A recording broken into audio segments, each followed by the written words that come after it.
con Francisco Rocha. Diálogos.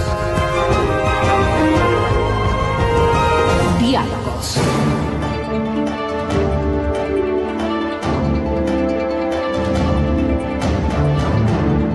Buenas tardes, amigos, estamos encontrándonos ya para este segundo programa del año, y así como el día de ayer conversábamos con un referente del tema político como Julio César Trujillo, hoy hemos invitado al periodista y amigo Jorge Ortiz, con dos noticias buenas, diría yo, ¿no? Están aquí algunos de los libros. A finales de año nosotros dimos a conocer los libros más vendidos, los más recomendados, y el primero con satisfacción es el libro que ustedes pueden observarlo aquí, Historias del Mundo, y es de Jorge Ortiz. Entonces, claro, uno dice, no solo que ya hay producción y que está mejorando la producción en el Ecuador, sino que el nivel de esta producción, como no podía ser de otra manera, siendo de Jorge Ortiz, es un orgullo para los ecuatorianos que esté en este nivel y que sea la demostración de que volvemos a intentar, diría yo, a reencontrarnos con la lectura. Un poco plagiémosle a Ortega Gasset, ¿no? El mundo de las ideas tiene que volver, y tiene que volver con fuerza, porque si no, el estado de propaganda nos va a ganar. Jorge, bienvenido, buenas tardes. Muchas gracias, Francisco. Y gracias por acompañarnos. Felicitaciones. El 68% de la gente a la que preguntamos en las librerías de Quito qué libros recomendaría o qué libros regalaría o quisiera que les regalen en esas tres, es el suyo. Y eso bueno, es ya la cuarta o la quinta reimpresión de esta primera edición, Jorge. Y francamente no lo sé, creo que es la cuarta. En todo caso, este libro es publicado por la editorial Random House, Penguin Random House, que es una editorial británica que tiene una presencia en América Latina con bases de operación. La base que nos abarca a nosotros es Bogotá. Y entonces los libros se imprimen en Bogotá, se hacen en Bogotá. Tuvieron que pasar, en mi caso tuvo que pasar por un criterio de selección allá en Bogotá. Y entonces allá manejan todo el tema comercialización. Yo simplemente escribí. Soy responsable. Me pueden acusar de haber escrito. Exacto. Tipejo ignorante, al fin y al cabo, como con mucha gracia, me dice este pobre hombre Correa. Bueno, ahí dijo que también habían premios Nobel que eran, que siendo premios Nobel tenían unos limitaditos, ¿no? Eso dijo Correa. Este señor ha dicho unas tonterías, unas barbaridades. Podría disputarse el espacio con el presidente de Venezuela, con Maduro. Y con Cantinflas. Las cosas también que dice Correa, y tendrían que pasar algunos años, que pase la fiebre del correísmo, para que evaluemos en toda veamos la dimensión del la verdadera dimensión del correísmo, ¿no? Correa ha sido es un hombre mediocre, es un hombre, lo cual no significa que sea insignificante y que no sea peligroso. Claro. Sin duda tiene un papel, ha cumplido un papel en la historia del país, lamentablemente un papel muy negativo. La historia lo sancionará con mucha fuerza y como yo decía, tendrán que pasar varios años para que una vez disipada la fiebre del correísmo, el efecto de su propaganda aplastante, abrumadora, para que la gente valore en toda su verdadera dimensión lo que fue el correísmo, en todo lo negativo, en todo lo perverso que fue. Y también a Correa, quien gracias a la propaganda llegó a convencer a mucha gente, especialmente a la gente más vulnerable, de que es un hombre inteligente, es un hombre mediocre, ignorante, que ha demostrado en estos 10 años de ejercicio del poder que tiene grandes limitaciones, como lo prueba el pésimo manejo de la economía. Jorge, un poco, el otro libro mencionado es de otro periodista también ecuatoriano como Francisco Febres Cordero, con El sabio ignorado. Después vienen dos argentinos.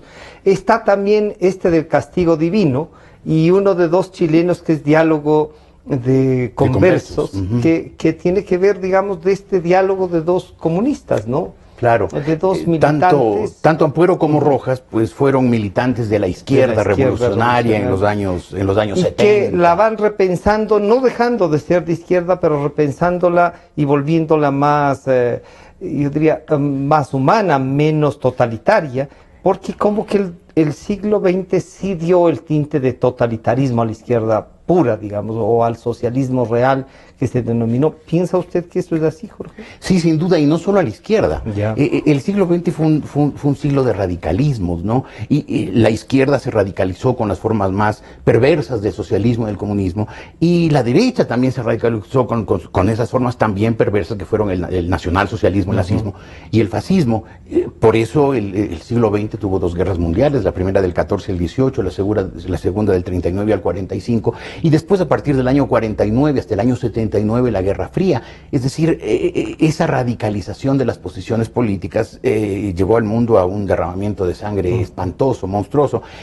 Al terminar el siglo XX, al empezar el siglo XXI, como que todas estas formas radicales suenan anacrónicas, el socialismo del siglo XXI, el bolivarismo, el chavismo, el correísmo, son formas anacrónicas. Recoger los mediados del siglo pasado y volverlo a recrear ahora. Y recoger lo peor, además. Recoger lo peor, que es el abuso, el totalitarismo, el despotismo, el discurso mentiroso, engañoso, la propaganda masiva. Un estalinismo así medio, incluso no tan estructurado como el del propio Stalin, ¿le parecería? Una forma de estalinismo mezclado con Goebbels. La propaganda de Goebbels, el engañar a la gente, crearle fantasías, convencerle de que hombres tan limitados como Chávez y Correa, pues son unos genios, unos hombres inteligentes, visionarios, cuando en la práctica se ve el hundimiento de Venezuela y del Ecuador. El Ecuador no ha llegado a las cimas gracias a la dolarización. ¿no? A Correa le dejaron la economía dolarizada.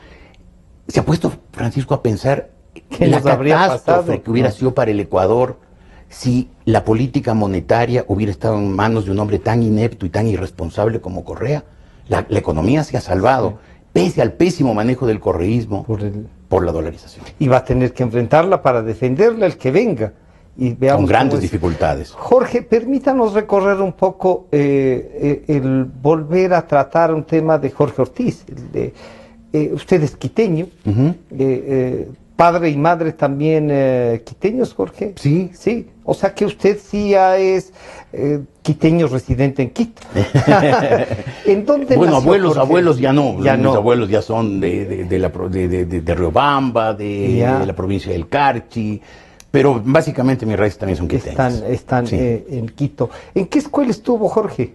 Bueno, Aquí. mi padre era diplomático. Era diplomático de carrera. Ya. Y entonces yo estuve muy poco tiempo aquí, apenas estuve un año, un poco más de un curso escolar, que fue en el colegio Cardenal Spellman de los Salesianos, pero el resto de la educación la hice en varios países.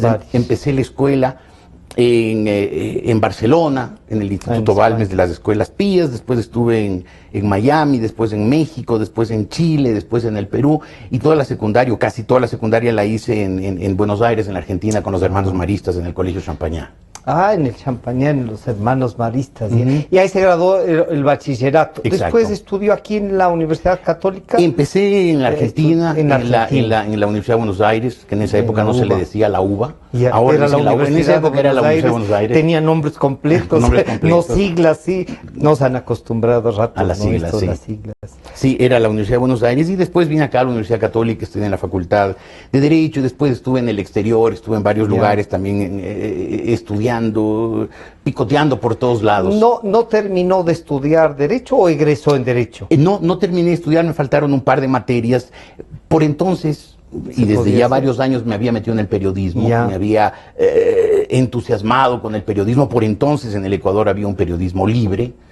Había un periodismo sin ley mordaza, sin correísmo, sin Carlos Ochoa ni Orlando Pérez, y entonces yo estaba muy entusiasmado con el periodismo. Entonces descarté la posibilidad de ser abogado y me dediqué a esto. Es algo parecido a lo que le pasó también a Francisco Febres Cordero, ¿no? Estudió Muy Derecho parecido. y termina. ¿En dónde comenzó usted, Jorge? Uno podría decir que entonces el Derecho también nos junta al periodismo como tal, que era el estudio de la realidad en general, enfrentarla.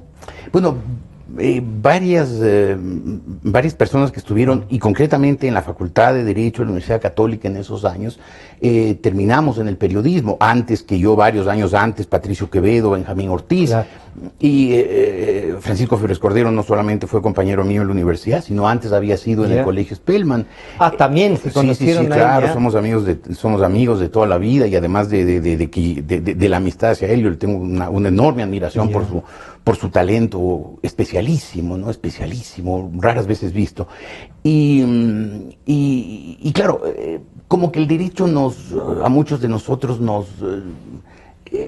nos llegó a entusiasmar como nos llegó a entusiasmar el periodismo, que por entonces era una tribuna, un balcón. Para generar opinión, para reflexionar en público. Y para ver los acontecimientos nacionales de cerca, y para poder opinar con libertad a nuestro más leal saber y entender.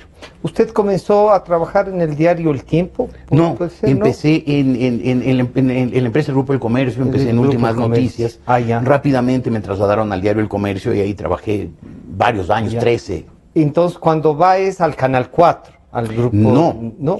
¿Vas a primero por Ecuavisa? No, por entonces el diario El Comercio era propietario, el Grupo El Comercio era propietario del 50% de las acciones del viejo Canal 8, todavía no era Ecuavisa. No era Ecuavisa. Y entonces en algún momento pues me enviaron para que trabaje también como parte del grupo. Como parte del Grupo del Comercio en el Pero en era el Canal 8 de... El Canal 8 acá, Canal 8 era el 2 de Guayaquil, digamos. Exacto. Después, cuando ese 50% fue comprado por Javier Alvarado, entonces se convirtió en Ecuavisa. En Ecuavisa. Pero, y de ahí usted se quedó un tiempo y pasó después a Teleamazonas. No, me llamaron varios años después. Después de trabajar unos años en el viejo Canal 8, me llamó Javier Alvarado, me pidió que trabajara en Contacto Directo. Yo hice varios años Contacto Directo, lo cual se acuerda mucha gente, parece que menos en Ecuavisa, parece que eso se han olvidado.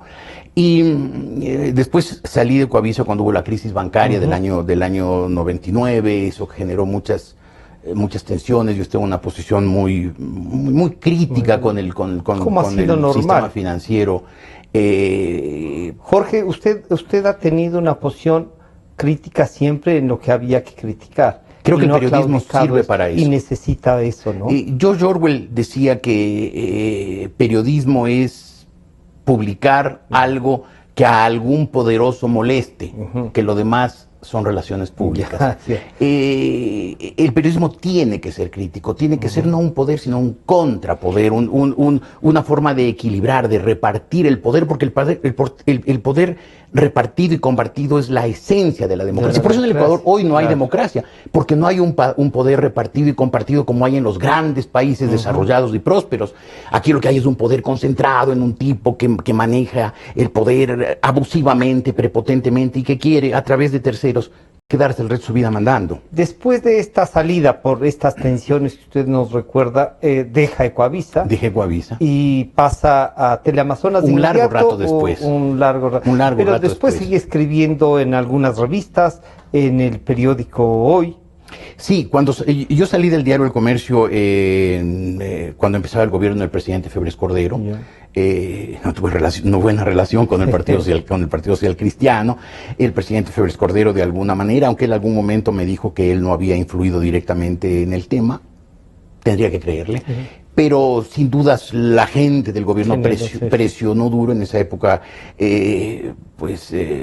Había temores de que el gobierno de Febres Cordero se volviera cada vez más autoritario. Salí del diario El Comercio y poco tiempo después, algún tiempo después, empecé a escribir como columnista. En el diario En el diario Hoy hicimos ahí, aparte de mi columna, teníamos una sección que fue muy aclamada, muy leída, que fue El Cajón Desastre, durante todo el gobierno, precisamente de Febres Cordero. Estaba nada menos que Juan Cueva Jaramillo, Juan Cueva, Simón Espinosa. Los tres, Simón, Juan y yo, de alguna manera formamos esa columna, al cual después el periódico, con muy buen criterio, incluyó a otras personas.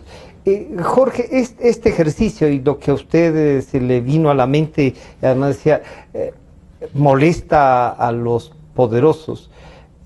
Uno podría entonces decir que está siempre en riesgo el que ejerce el periodismo con esta visión de intentar poner en la palestra algo que siempre va a molestar a alguien que tiene algo de poder. Bueno, el periodismo tiene que ser crítico. Vuelvo a citar a Orwell, si no son relaciones públicas. Y por supuesto, cumpliendo ese papel crítico, el periodista suele ser mal visto por el poder político y el poder económico. Pero claro, hay gobernantes tolerantes. Que aceptan que ese es que esa es parte de la democracia, que la democracia es así, que en los países libres y prósperos, la democracia se basa también en un periodismo independiente, crítico, que puede ser molestoso para los poderosos, pero que permite ese debate de ideas que es enriquecedor. Entonces en el Ecuador, si bien yo siempre tuve una actitud crítica, y conmigo muchos periodistas, tuvimos gobiernos y gobernantes tolerantes, que seguramente no les hacía gracia, pero se resignaban al periodismo independiente y a sus críticas. Llegó este tipo, este Correa, cumpliendo las instrucciones que le dio el Foro de Sao Paulo, y entonces, claro, arrasó con el periodismo independiente y durante 10 años se ha dedicado a una campaña multimillonaria y malvada y mentirosa para desacreditar la prensa. Profesión. Con lo cual, al desacreditar a la prensa y al cerrar el camino a opiniones disidentes, pues la única voz, o prácticamente la única voz que se oye en el país, es la de él, la de Correa y el correísmo, y por lo tanto apenas quedan unos pocos faros de luz, entre ellos sin duda el grupo Exa Democracia, en el que la gente puede oír otras opiniones, pero la mayor parte de la gente está abrumada por la versión única que le da el poder y que ha convencido a mucha gente que, a pesar de que este es un gobierno terriblemente malo, hay mucha gente que sigue creyendo en él, cada vez menos. Cada vez menos, pero que sí ha logrado, diríamos, tener una base que hace peligroso la propia democracia, ¿no? Recuperarla. Claro. Jorge, del ejercicio del periodismo, ¿qué etapas usted vería? Usted comenzó cuando todavía había una dictadura. Estaba terminando el triunvirato. No el triunvirato, el gobierno del general Rodríguez Lara. Sí. Ese también era un gobierno revolucionario nacionalista, con algunos principios. ¿Usted cree que hay diferencia cuando usan esta palabra revolución? ¿Es para ubicarse en la izquierda, será? Bueno, sí, mucha gente de la izquierda, la palabra revolución le sigue causando ensoñaciones. Y entonces, claro, tanto ese gobierno que rompió la democracia, una democracia precaria, pero democracia al fin que había en el Ecuador en los años 70, usó el término revolucionario para sentarse y congraciarse con el resto de América Latina. Con mucha gente, claro. Y después este gobierno también pues se apoderó de la palabra revolución y además le puso apellido, Revolución Ciudadana, cuando es evidente que el correísmo no tiene nada ni de revolución y sobre todo no tiene nada de ciudadana, que hay un despotismo claro en que no hay ciudadanos sino servidores. Y esos servidores parece bien pagados, ¿no? Muy bien, claro. Y es un poco como que podría asentar, cuando los recursos pesan más que el pensamiento y las libertades, como que podrían asentarse estos autoritarismos. Claro, el peligro del autoritarismo es grande porque a mucha gente le libera de la necesidad de pensar. ¿Se acuerda usted, Francisco, esa propaganda que hacía este gobierno? Ya tenemos presidente, lo tenemos a Rafael. Era un mensaje que tenía una carga subliminal peligrosa. Claro. Era como que en Inglaterra digan, ya tenemos reina, la tenemos a Isabel. Por lo tanto, despreocúpense de la monarquía, porque aquí ya tenemos... Aquí hay uno que manda y que se quiere quedar para siempre, mandando a través de él, y cuando se cansa se va a descansar un par de años en Bélgica, lo deja a algunos hombres de confianza para que gobiernen en su nombre, obedeciendo sus órdenes. Para él, 2 años después, insisto en eso, 2 años después, no 4 años después, Correa querrá volver. El autoritarismo tiende a eso, a perpetuarse, lleva en sí mismo las semillas de la perpetuación. Es parte de su esencia. La alternancia en el ejercicio del poder, que es consubstancial a la democracia, imprescindible, no les gusta. Sobre todo en este caso no les gusta porque en el momento que hubiera un gobierno independiente, con jueces independientes, no la justicia esta prostituida por el señor Yalc, ese momento pues, cuando se investigara lo ocurrido en estos 10 años, los abusos, los sobreprecios, toda la corrupción que apenas está empezando a salir entre una prensa controlada. Empieza a verse la magnitud de la corrupción, porque ha habido mucho tiempo, mucha plata y mucha impunidad. Pues ellos tienen miedo que con un gobierno independiente, con un gobierno que no sea del correísmo, pues investigue lo que ha pasado en estos 10 años, la gente se entera de la barbaridad de lo ocurrido y muchos de ellos puedan eventualmente terminar en la cárcel. Entonces, claro, la idea de perder el poder es una idea que seguramente no les deja dormir, les atormenta. Como a los demócratas nos atormenta la idea de que se quedaran. De que se queden, claro, sería terrible. Oiga, Jorge, de toda su carrera periodística, la revista Diners es otra en donde usted ha estado y sigue estando hasta ahora. Sí, la revista Diners ha sido muy generosa conmigo, muy abierta, me ha dado sus espacios, es una revista a la cual yo le tengo no solamente un inmenso aprecio, sino además le tengo una inmensa admiración. Me parece que es una gran revista, ¿no? Una revista con muchísima circulación y que es trabajada con mucho cuidado. Precisamente Francisco Febres Cordero es su director, pero además cada uno de sus integrantes la trabajan con dedicación, con cariño, con talento, y es una gran revista. Y a mí me han dado un espacio para escribir mis temas de política internacional y de historia, que son los temas que siempre me han interesado y que siempre me han apasionado. Quizá esta visión de haber vivido en tantos países, de haber estudiado, ¿usted cree que influyó en esta visión internacional que usted tiene? Que muy pocos en formación en el Ecuador pueden tenerla, incluso algunos que han salido a estudiar fuera, pero que le da esta visión global, ¿sí?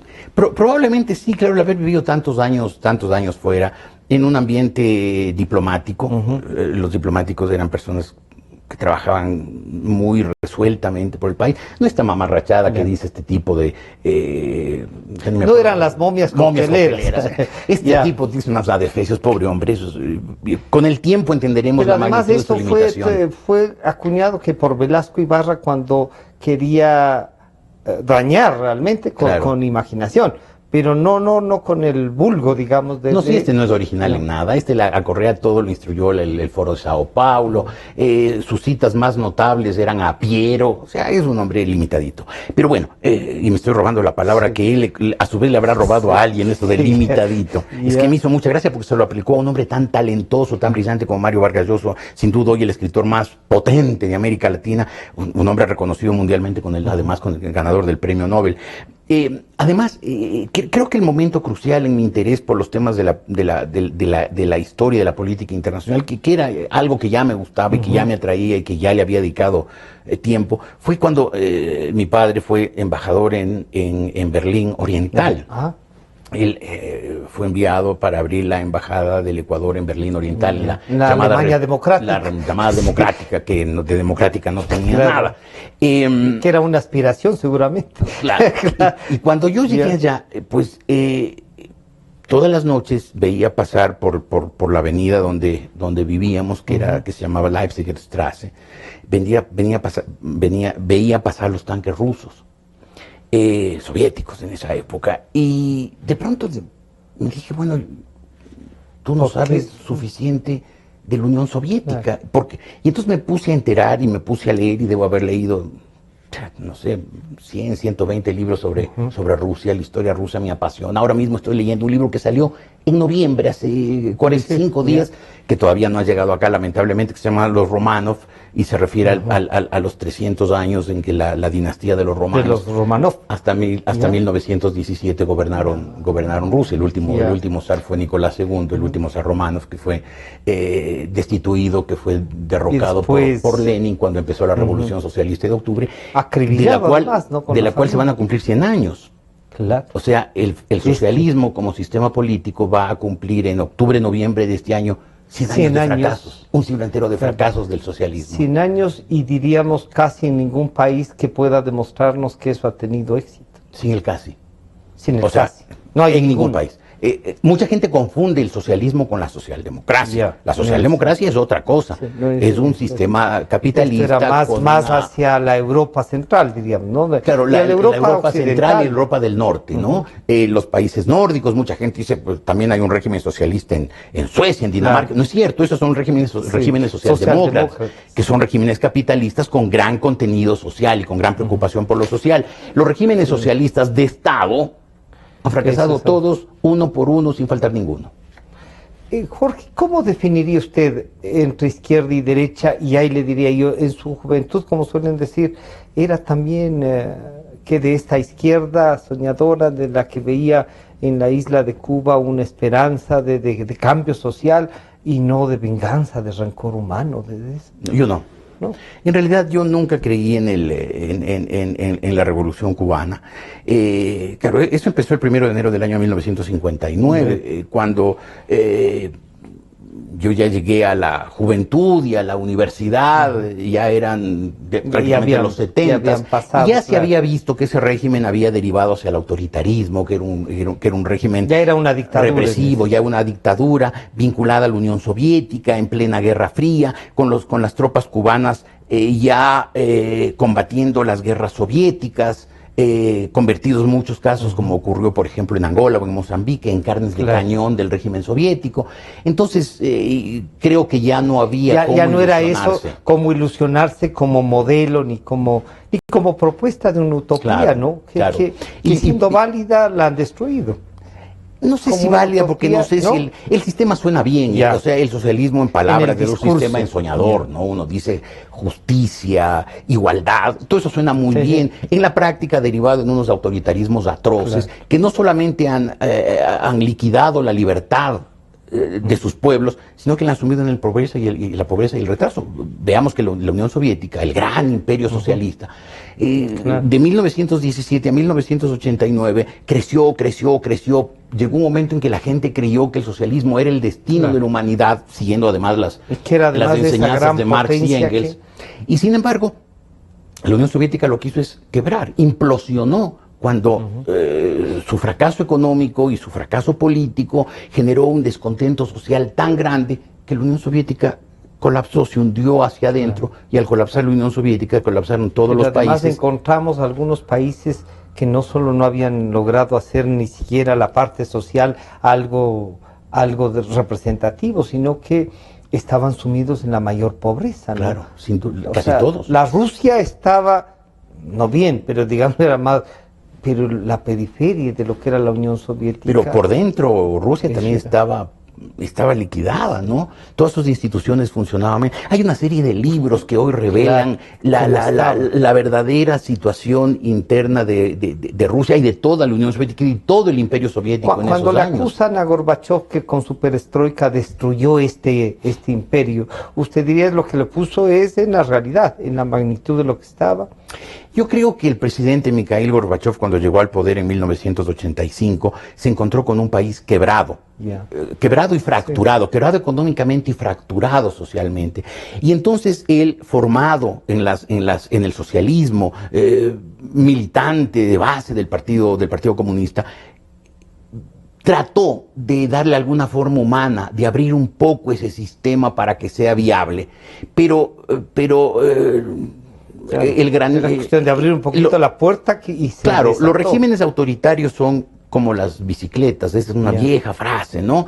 Que cuando se paran se caen, las bicicletas si se paran se caen. En el momento que dejó de ser autoritario, se paró el autoritarismo, se abrieron ventanas para que entre aire fresco. La gente reaccionó y dijo, no, saquémonos del sistema socialista.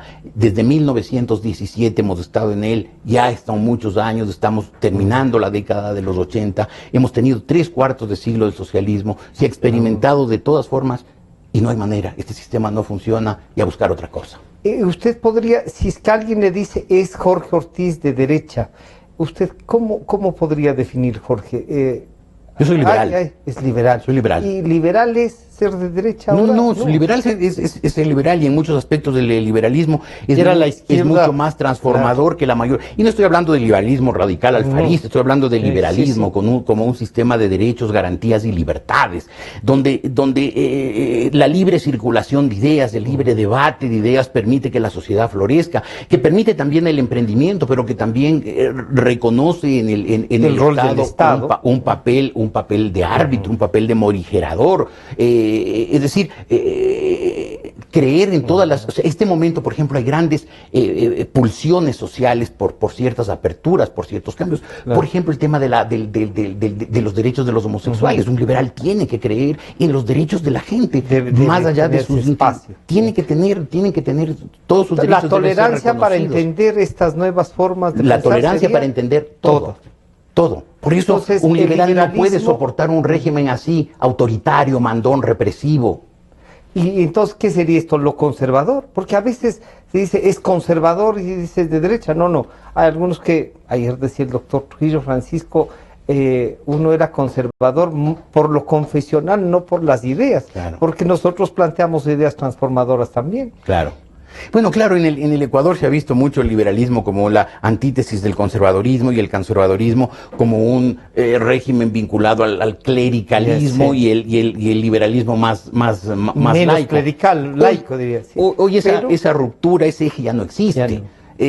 Hoy el tema religioso va más por con las su incidencia libertades. política, claro, va más por las libertades. El liberalismo es un régimen de libertades, que cree en el hombre, que cree en sus instituciones, en sus derechos, en su iniciativa, en su capacidad de crear cosas, con un Estado obviamente que controla, que pone límites, que marca las reglas de manera que todos dentro de la sociedad tengan un nivel de protección, incluso quienes en el sistema de competencias que marca el liberalismo sean en esa competencia los menos favorecidos, o si se quiere, incluso los desfavorecidos. Jorge, vamos a hacer un pequeño corte para hacer... Estamos conversando con Jorge Ortiz, Historias del Mundo, el libro más recomendado en el país. Espero que el más vendido también. Eso no logramos confirmarlo, pero el más recomendado. El 68% de la gente sabía, no solo del título, sino del escritor Jorge Ortiz. La tapa está en la pantalla de ustedes. En un minuto regresamos con este periodista que y esperamos que nos siga dando su opinión, escribiendo. Ya veremos si va a escribir alguna otra cosa de inmediato. Enseguida volvemos. En un momento regresamos con Diálogos por Democracia M y Democracia TV. Son las 12 horas con 33 minutos. Inicio del espacio publicitario. Estamos viviendo años duros como tú. Vemos cómo nos perjudican y empobrecen. Nos preocupa el futuro de nuestros hijos. Hemos sentido indignación y rabia, pero también más esperanza que nunca. Ya toca un cambio positivo. Raya, todititito a las 6. Publicidad electoral, asambleístas nacionales, CNE, elecciones generales 2017. Solo las 6, leyes que sirven, horas que se ven. No más desempleo, corrupción, inseguridad, endeudamiento irresponsable. Sí, democracia, derechos, libertades, empleo. El cambio positivo se viene.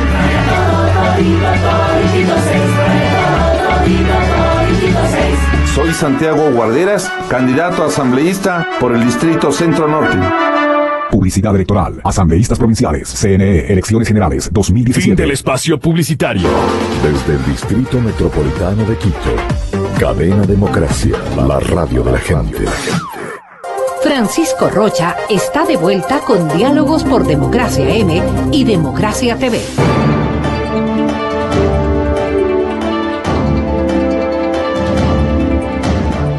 Estamos de regreso ya con Jorge Ortiz, a quien estamos un poco pidiéndole que nos haga un recuento. Muchos ecuatorianos lo conocen, a muchos lo tenían de visita todos los días a través de la televisión.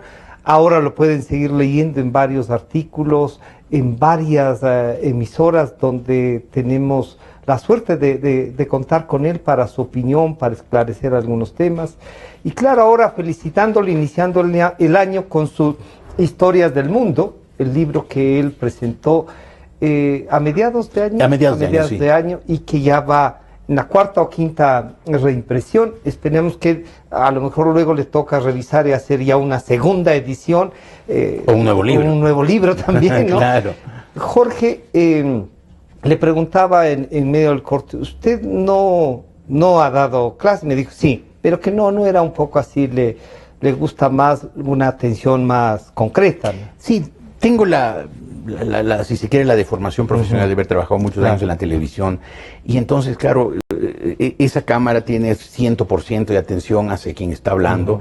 La televisión, la cámara no se distrae, no mira para otro lado, no chatea, no bosteza. Entonces, cuando uno va a dar clases, se encuentra que hay un chico por ahí que se distrae, otro que saca el teléfono, otro que no ha dormido bien y bosteza.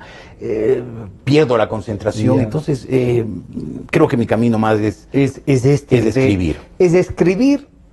¿O la televisión les llamó más la atención? Bueno, en realidad, tengo que confesarlo, la televisión nunca me gustó especialmente. ¿Ah, sí? Pero claro, reconozco la enorme importancia, la enorme llegada que tiene la televisión. Y entonces trabajé muy a gusto, muchos años, sin que yo sienta que estaba especialmente dotado para la televisión. Creo que tengo más aptitud y más vocación por escribir. Por escribir, sí. ¿Radio hizo alguna vez, Jorge? No, salvo nunca. Las invitaciones que muy generosamente me hacen. Que es más para responder, para analizar, opinar. Pero, ¿y nunca les llamó la atención a decir, voy a ver cómo inicia un programa? Nunca tuve la ocasión. La propuesta no llegó. La propuesta no llegó, exactamente. ¿Y si le proponen, lo habría hecho a lo mejor? A lo mejor lo habría hecho, sí. La radio me parece un medio muy bueno. Además no tiene las limitaciones de espacios que tiene la televisión, donde todo, incluso los problemas más complejos, hay que reducirlos a informes de un minuto, de un minuto y medio. La radio es más laxa en sus tiempos. Se puede tomar su tiempo, ¿no? Exacto. Jorge, de todos los medios escritos y de televisión, ¿en cuál se sintió más cómodo? ¿Qué época, diría usted, fue la de mayor realización suya? Bueno, yo disfruté mucho del periodismo en todas las versiones que ensayé, incluso agencias internacionales en las que trabajé casi 20 años. Estuvo también, ¿no? Una agencia internacional. Casi 20 años. Alemana. Disfruté mucho porque disfruté mucho el periodismo. Creo que el periodismo es un aporte muy importante a la sociedad y por eso el periodismo independiente, el periodismo libre, el periodismo confrontador, el periodismo de denuncia y por eso pues mi oposición y mi crítica tan dura y tan constante a los regímenes autoritarios como este, que han silenciado la voz de la gente, le han quitado a la gente derecho a informarse, al perseguir, al cerrar espacios para los periodistas independientes. Yo mismo, usted decía al mandar al corte, el periodista Jorge Ortiz, y yo decía, el ex periodista Jorge Ortiz, ya son 6 años y medio que yo estoy fuera de las cámaras. Pero que no ha dejado de escribir sobre varios temas, quizá no ha inquirido algunos, pero ha hecho, sí le ha preguntado al país desde su reflexión, desde sus opiniones. Pero mis relatos actualmente son, si bien de estilo periodístico, tratan de ser amenos, fáciles de leer, son más bien relatos históricos, y ya alejados del periodismo que es el tema diario, coyuntural, circunstancial.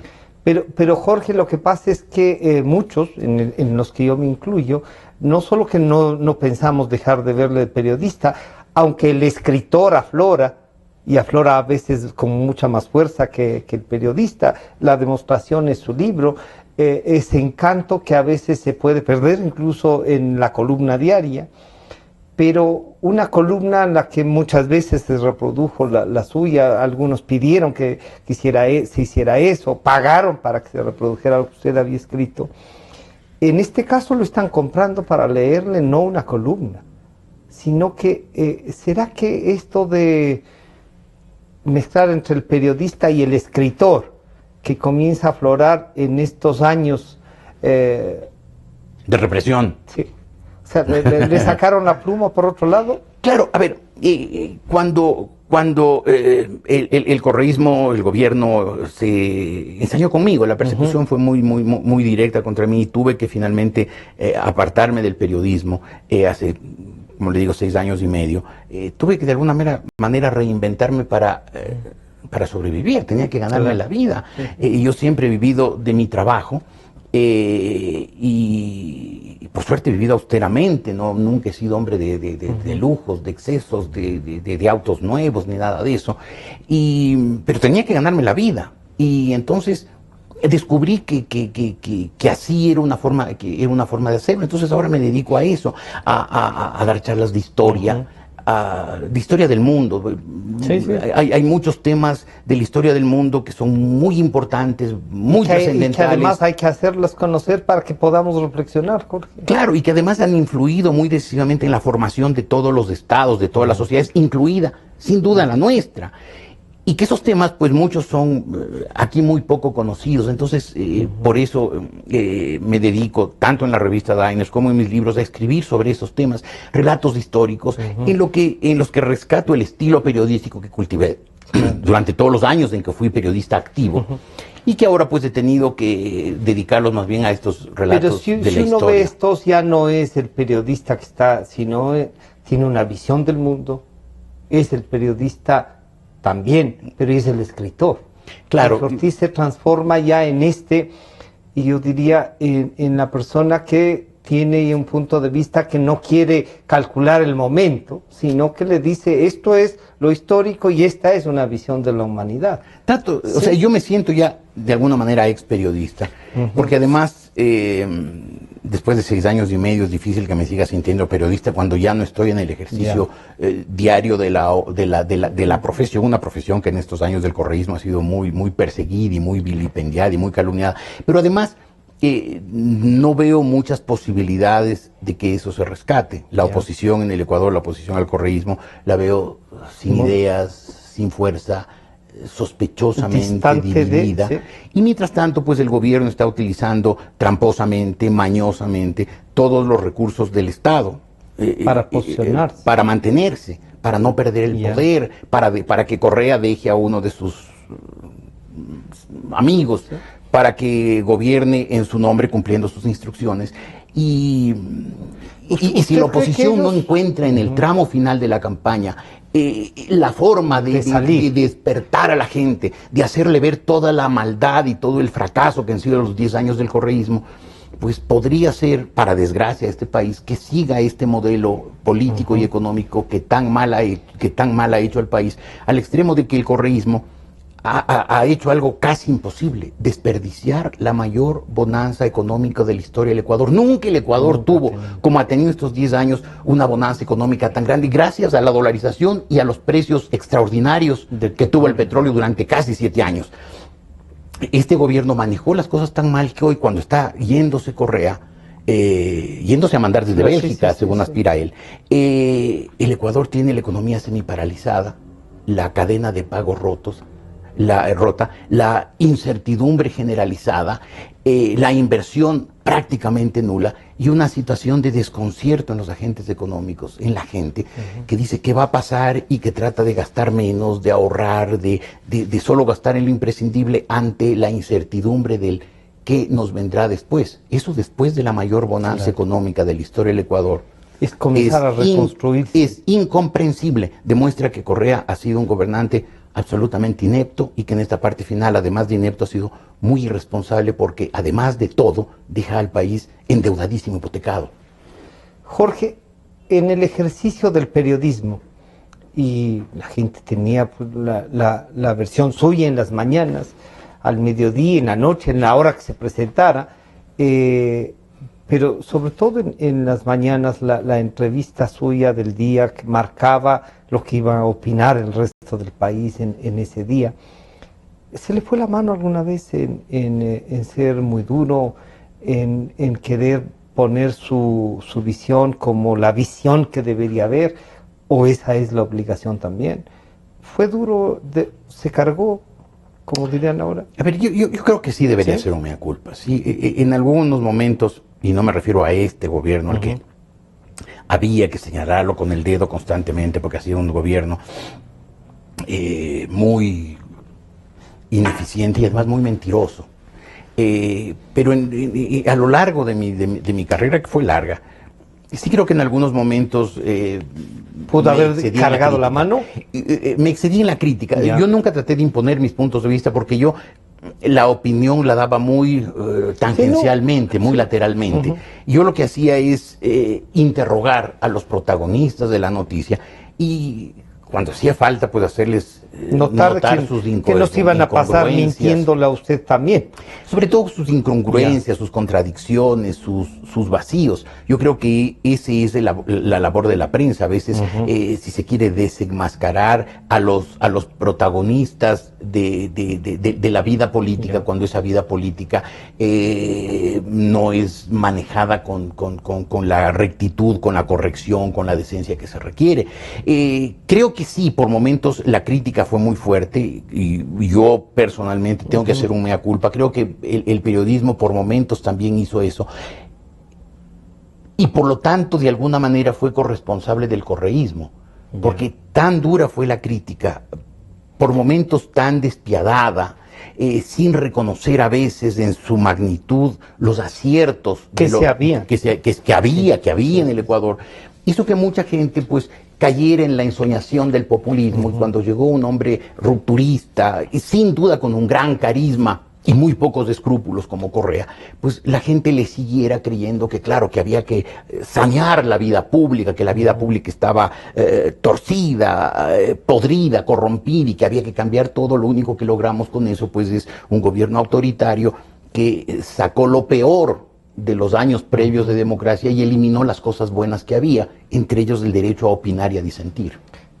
¿El término partidocracia usted lo usó también o no? Nunca. Nunca. Me parecía una mamarrachada. En la democracia los partidos políticos son indispensables, tienen que tener un papel. No hay democracia avanzada en el mundo. Todos los países libres y prósperos hay organizaciones políticas que son, así como el fútbol lo juegan los clubes de fútbol, organizaciones llamadas clubes de fútbol, o las armas las controla una organización llamada Fuerzas Armadas en sus 3 ramas.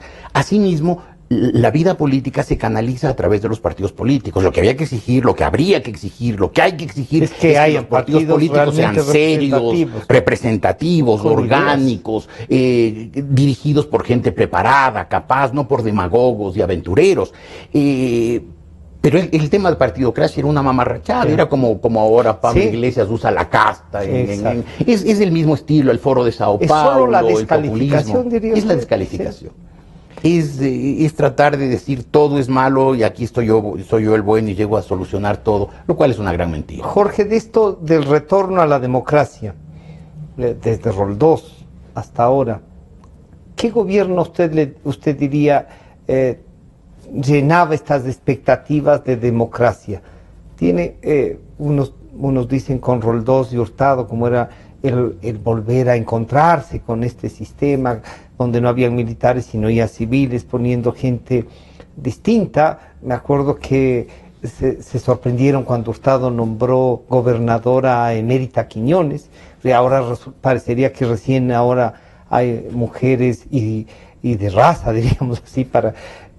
no, Emérita Quiñones ya estuvieron otras mujeres concejales, o sea, se iba avanzando.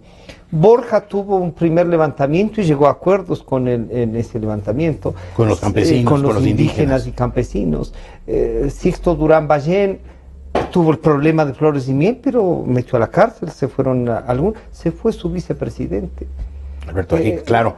A ver, yo creo que desde el año 79, el 10 de agosto del 79, cuando tomó el poder Jaime Roldós después de haber ganado las elecciones, no tuvimos ningún gobierno perfecto, ningún gobierno que pueda decir este es 10 sobre 10, pero cada uno de esos gobiernos dio aportes significativos. Si hacemos una evaluación desapasionada, objetiva, sin afanes políticos, del Ecuador entre el año 79 y el año 2006, encontramos avances significativos en una serie de campos. Economistas independientes, como por ejemplo, por mencionar algunos, Vicente Albornoz, con cifras oficiales del Banco Central, demuestra, fuera de toda duda, con números, que el crecimiento económico, la disminución de la pobreza, el tema de la mortalidad infantil, todos los índices iban a mejor antes del correísmo. El correísmo, con toda su plata, lo único que logró es atenuar, disminuir los avances, el ritmo de los avances del país. Claro, con propaganda nos dijeron a los ecuatorianos lo contrario y mucha gente hasta se lo creyó. Pero hubo avances significativos y sobre todo en el tema de las libertades. Creo que probablemente a muchos de los gobernantes, empezando por León Febres Cordero, no les hacía gracia la actitud de la prensa independiente, no le gustaban las críticas. Unos incluso vieron la forma de apretar un poco, de restringir, de impedir ciertas opiniones, pero finalmente la prensa, que es el derecho de la ciudadanía a informarse a través del medio que cada uno elija, pudo trabajar con cierta tranquilidad. Usted nos decía que cuando salió del comercio, muchos pensaban que era por el tema Febres Cordero. Pero usted conversó con él y él le llegó a decir que no. Muchos años después, en una entrevista, cuando yo lo entrevistaba, cuando yo trabajaba en Teleamazonas, como usted ingeniero, y me dijo, quiero antes que nada decirle que yo no tuve nada que ver con su salida de los medios. El hecho es que cuando yo salí del medio en el que trabajaba, sin duda me dijeron, al gobierno no le hacen gracias tus críticas, nosotros no queremos mal querernos con el gobierno, este es un gobierno, el de Febres Cordero, impulsivo, arrollador, fuerte, te pedimos que te vayas. Y me fui. También pasó en 1991 cuando hubo la crisis bancaria, también tuve, porque yo hice críticas muy fuertes a la situación de ciertos bancos, en especial el Banco del Progreso. Esa crisis bancaria tuvo la ventaja que los bancos que sobrevivieron son bancos saneados, son bancos que no participaron en la corrupción de esos años de la crisis. Pero también en esa época yo tuve que salir del medio en el que estaba. Es decir, yo siempre tuve una actitud muy crítica, aunque la gente, por la propaganda, ya se haya olvidado de los aportes de la prensa independiente en esos años.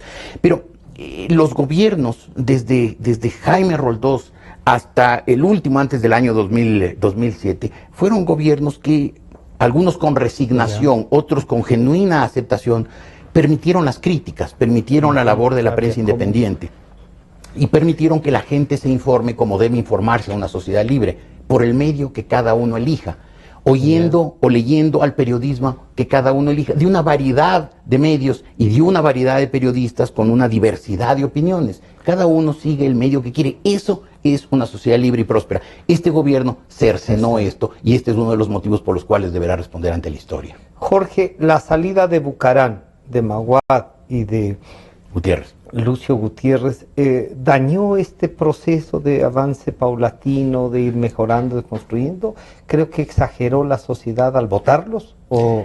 Sin duda. Yo creo que cuando un país elige un presidente que no gobierna bien, elige un mal gobierno, creo que ese gobierno permanezca controlado, con toda la división, con todo el reparto de poderes que permite que la democracia sea un sistema balanceado. La permanencia de ese gobierno tiene un fin pedagógico, que la gente aprende a reflexionar y a analizar bien a quién elige y no se deje llevar por impulsos, por discursos bonitos, sonoros, por promesas falsas, huecas, sonoras. Esos movimientos que terminaron con esos gobiernos, lo que hicieron es precipitar el populismo, llevar a la gente a esta situación de alguna manera de desesperación, que llevó al populismo, este tormentoso caudillista del siglo XIX que es el correísmo. Hoy estamos pagando las consecuencias de toda esa inestabilidad que causó gran parte de la clase política, que no llegó a compenetrarse bien con los valores, con los principios, con los procederes de la democracia, y siguió procediendo como en la primera mitad del siglo, que en el momento que no nos gusta un gobierno hay que conspirar. Quizás esto se puede rescatar de estos años. Este gobierno, a pesar de su fracaso evidente, no ha tenido conspiraciones. Cuando se ha hablado de conspiración ha sido inventos perversos del gobierno para poder apretar la represión. Pero estos años no ha habido conspiración y lo que ha habido es la esperanza de que en las elecciones se le pueda derrotar. Mucha gente ha ganado mucho dinero. Ah, sí. Parece que mucha gente ha ganado mucho dinero. Y mucho dinero. Ya sabremos. Y en algunos no digamos bien ganado, como solían decir. Parece que la mayoría ya nos enteraríamos. Hay tiempo. Jorge, se nos está yendo el tiempo. Yo quería pero creo que el libro que se está vendiendo, como suelen decir, se vende por sí solo. Sí, se está vendiendo muy bien en realidad, y está en todas las librerías. En todas las librerías. En virtud de lo que usted nos cuenta, de estas 50 historias, de esta visión, no solo refrescante, sino muy ágil, con la que usted nos cuenta o nos recuenta la historia, usted diría, ¿el Ecuador está para escribir la 51 este año? ¿Tenemos posibilidades de escribirla de mejor manera de lo que han sido estos 10 años? ¿Encuentra un espacio o todavía le sentimos con esto diciendo, no, esto ha sido tan duro, tan controlado, que no va a ser fácil salir? No va a ser fácil. No va a ser fácil. No va a ser fácil. Estos han sido 10 años en que lo más eficiente de este gobierno ha sido la propaganda. Ha sido una propaganda contundente, apabullante, muy eficaz, que ha perforado el entendimiento de mucha gente y le ha convencido de que este es un gobierno con virtudes. Todavía parece que queda en el Ecuador algo así como un 30% de gente que, pese a los evidentes fracasos del gobierno, sigue creyendo en Correa. Y sobre todo han sido 10 años de autoritarismo, de cierre de espacios, de persecución a las opiniones libres, a la disidencia, a los librepensadores. Hemos estado sujetos a todo tipo de retaliaciones y de persecuciones, y eso deja secuelas. Del autoritarismo no se sale de un día para el otro, del autoritarismo no se sale simplemente con cambiar de presidente. Obviamente espero que tengamos un presidente de la oposición, ojalá. Debemos hacer fuerza para eso y mantener la fe hasta el último día, pero aún si ganara Lasso, si ganara Cintia Viterio, si ganara el general Moncayo, o quien ganara que no sea el candidato de Correa, no vamos a salir de un día para el otro del autoritarismo. Yo viví en la Argentina, como le dije, muchos años, y en la Argentina el general Perón fue derrocado en el año 1955, hace ya mucho tiempo. Volvió transitoriamente enfermo, moribundo, a finales de los años 70, y sin embargo la Argentina se quedó con esa impronta del peronismo demasiados años, y eso ha hecho que un país rico, lleno de virtudes, con un material humano impresionante, con todas las capacidades para ser una potencia mundial, sea un país que en vez de avanzar retrocede.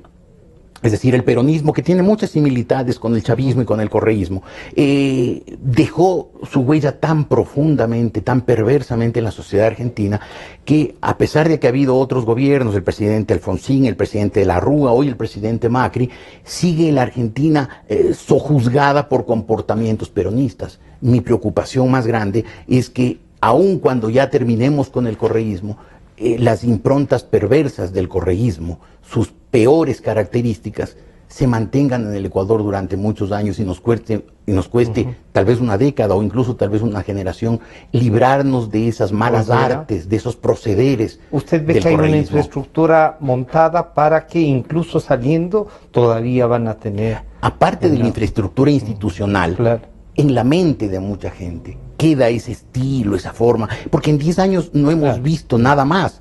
Hemos visto un gobernante autoritario y hemos visto todo un aparato inmenso, muy eficiente de propaganda, que ensalza a ese mandatario y ensalza esos procedimientos, y eso seguramente se le ha grabado en el consciente y a veces hasta en el inconsciente de mucha gente, y va a ser difícil que después, cuando vuelva la democracia y vuelva el debate, la circulación de ideas, la confrontación de ideas propias de la democracia, propias de las sociedades libres y prósperas, mucha gente acepte y entienda eso, y entienda que el debate de ideas, incluso el debate a veces áspero, a veces agrio, es sano, es bueno, es positivo, que las sociedades más prósperas, las sociedades más libres, se basan y se han basado históricamente en eso, en una confrontación de ideas, para que en la lucha de esas ideas salga la verdad, y que este sistema perverso, fracasado del autoritarismo, que impone una sola visión de la sociedad y que cualquier otra visión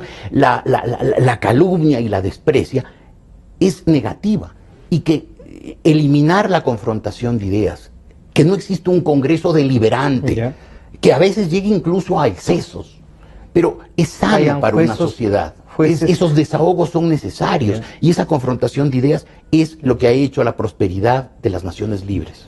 Jorge, ¿qué libro está leyendo ahora? Estoy leyendo dos, siempre leo dos. Lee más de uno. Sí, siempre. Al mismo tiempo. Siempre leo dos. Estoy leyendo La historia de los romanos, un libro que salió en noviembre de este año, no ha llegado todavía acá, pero lo estoy leyendo. Es un libro de 789 páginas, el número 789 es muy significativo.